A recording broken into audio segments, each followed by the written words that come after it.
The earliest known reference of anti-Semitism dates back all the way to 1220 BCE. This reference can be found on the Egyptian Merneptah stela. "Israel is no more" is what is translated from the Egyptian engravings. This engraving recorded Egyptian pharaoh Merneptah's invasion of Israel that caused the Jewish population to relocate.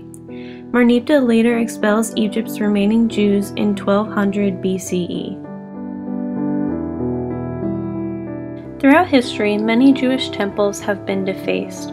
586 BCE marks the Babylonian destruction of a temple in Jerusalem.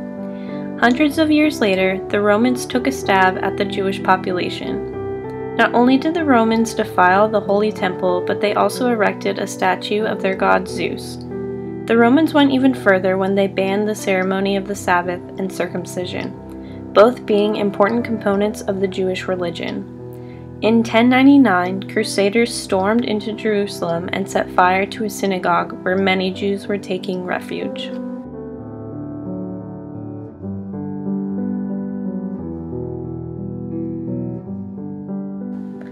After a 3-year siege of Masada, the Romans finally gained access to the district.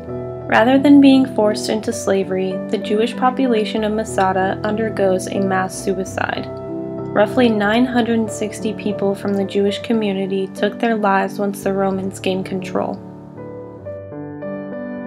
Roman Emperor Hadrian barred out the Jewish people from their homeland of Jerusalem during the Second Roman-Jewish War. When the war ended, the Romans had killed 580,000 Jews. In 1290, Edward I of England exiles the country's Jewish population. Roughly 100,000 Jews who remained and were found by English officers were whipped and then expelled from the country.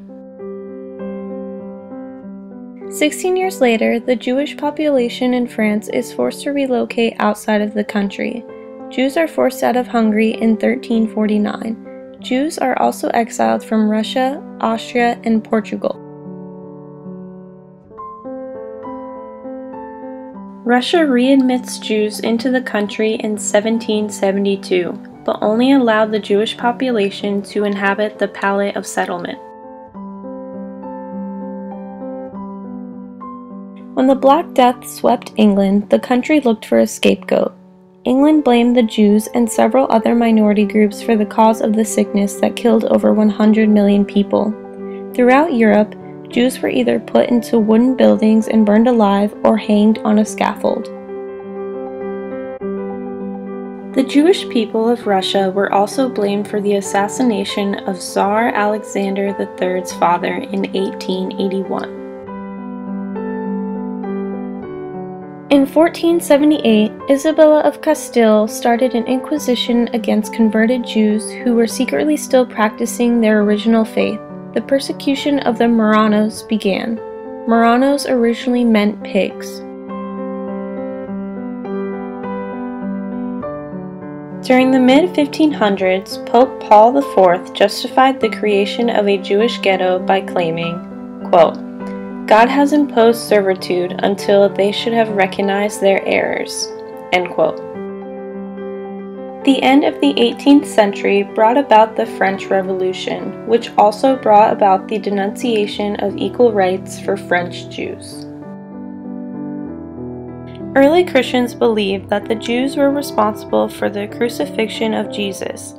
They often referred to Jews as Christ killers. This belief led to terrible consequences for the Jewish population throughout the world.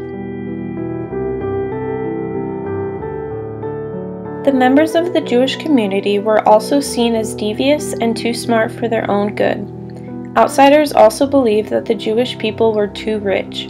Many people also thought that the Jews were communists because of their liberal political beliefs.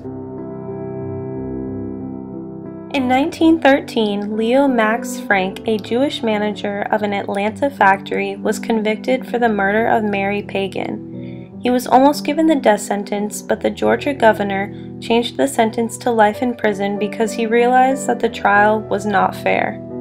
Before he was put in jail in 1915, the Knights of Mary Pagan, better known as the KKK, lynched Leo Max Frank. The case is significant because it revived the Ku Klux Klan. A count of 4 million Ku Klux Klan members was estimated in 1920.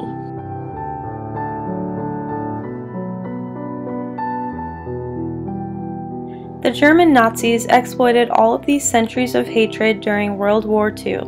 This exploitation led to the mass genocide of 6 million Jews. The Holocaust began January 30th, 1933, when Adolf Hitler became the Chancellor of Germany. Es lebe die nationalsozialistische Bewegung! Es lebe Deutschland!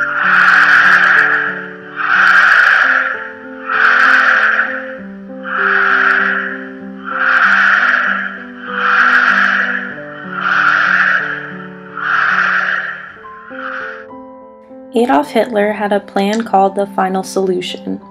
This plan was created to kill an entire group of people. The main groups of people targeted were the Jews, disabled, and the homosexuals. When the Nazis set the targets, many Jews fled to other countries.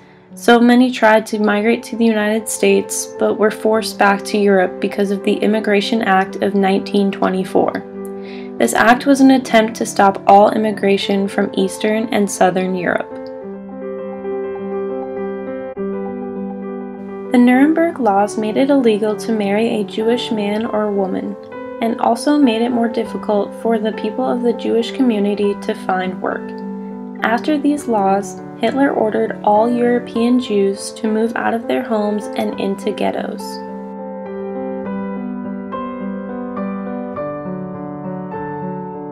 The Jewish people under German control were forced to wear a yellow Star of David patch on their clothing.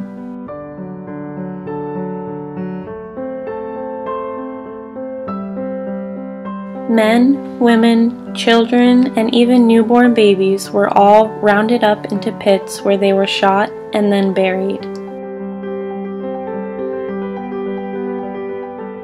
The Jews not killed were put into concentration camps where they worked as slaves under horrible conditions. The food given to the captives in the concentration camps consisted of soup, leftover bread, coffee grounds, and potato skins. Weight was lost at a very unhealthy rate. Malnutrition was not uncommon throughout the camps. In 1942, huge extermination camps were placed around Europe. These camps were equipped with gas chambers that could kill 6,000 people in one day. The Holocaust ended when the Nazis surrendered on May 8, 1945. Less than 4 million European Jews survived. Many forms of anti-Semitism exist today. These forms include hate speech, violence, and denial of the Holocaust. Although not concentrated in a specific area, anti-Semitism is heavily seen in the Middle East and in particular areas where the Holocaust occurred. Middle Eastern countries exploit Jews through media outlets and even the education system. The current Iranian president went as far to say that the Holocaust is a myth. He has also declared that Israel should be wiped off the map.